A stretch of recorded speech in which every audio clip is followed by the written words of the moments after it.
Japan didn't want a leash, it wanted a spine, but all it got was a whisper: sit, stay. The recent drama over Taiwan has exposed the hollow core of Japan's foreign policy. It's a posture built not on national confidence, but on borrowed certainty. When Washington speaks, Tokyo stands tall. When Washington stays silent, Tokyo trembles. This isn't an alliance. It's structural dependence masquerading as diplomacy. Japan's threats sound more like prayers.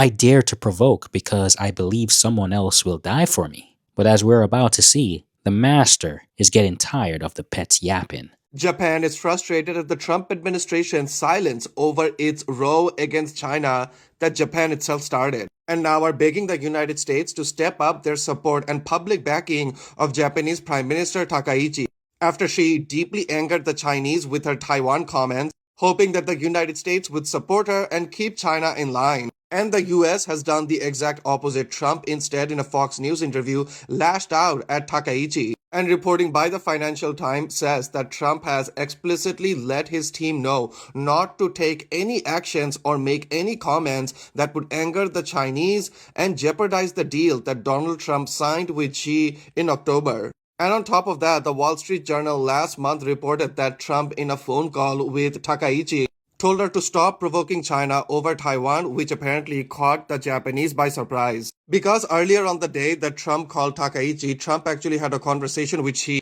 And so the Japanese government are nervous that the United States is basically telling Japan, you're on your own against China. So Japan picks a fight with China over Taiwan, then gets frustrated when the US doesn't jump in to finish it. The Financial Times reported that Tokyo was begging for public backing after Prime Minister Takaichi's comments. But what did they get?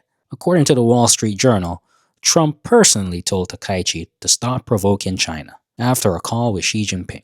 It's a business decision. Trump's October trade deal with Xi is on the line, and the 2025 national security strategy makes it clear. Economics now sits at the center of the US-China relationship, with the Indo-Pacific taking a back seat. Japan thought it was a partner in a grand strategic game. Its learning is just a variable in an economic equation. The master's voice is clear, and it's not saying attack, it's saying heal.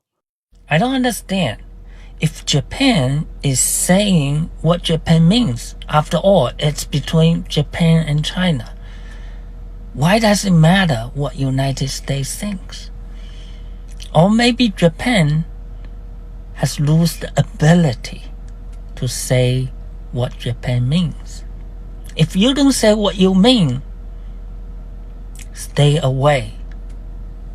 Has Japan lost the ability to say what Japan means? This question cuts to the bone. For decades, Japan's sovereignty has been a rental leased from Washington. Its foreign policy is a ventriloquist act, with America's hand up its back. The problem is, the puppeteer is losing interest. When Japan speaks of defending Taiwan, it's not speaking with its own language. It's mouthing words it thinks America wants to hear. But the script has changed. The US is no longer the world's policeman, and is certainly not looking for a proxy war with China over Japan's provocations. The silence from the White House isn't an oversight, it's a message. Japan is speaking a language of defiance that its own master no longer understands or cares to support. It's a voice without a body, a threat without a consequence. This is my opinion about Japan.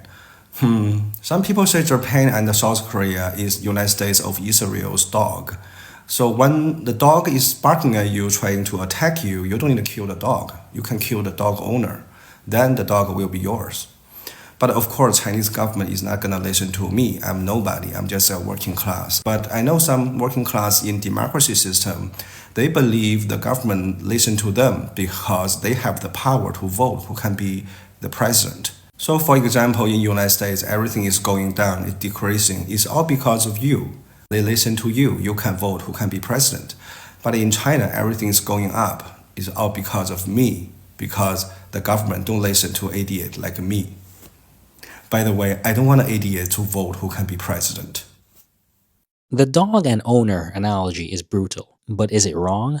It's about a ruthless diagnosis of power. China isn't barking back at Japan. It's looking past the dog to the owner. And what does it see? An owner who, as the New York Times noted, has remained publicly silent as China mounts its so-called pressure campaign. This is a terrifying truth for Tokyo. America humiliated Japan into loyalty after World War II, and Japan has called that an alliance ever since. It mistakes American dominance for protection, and Chinese restraint for weakness. But the Financial Times article is a splash of cold water. America is not ready to die for Japan. Japan doesn't fear humiliation.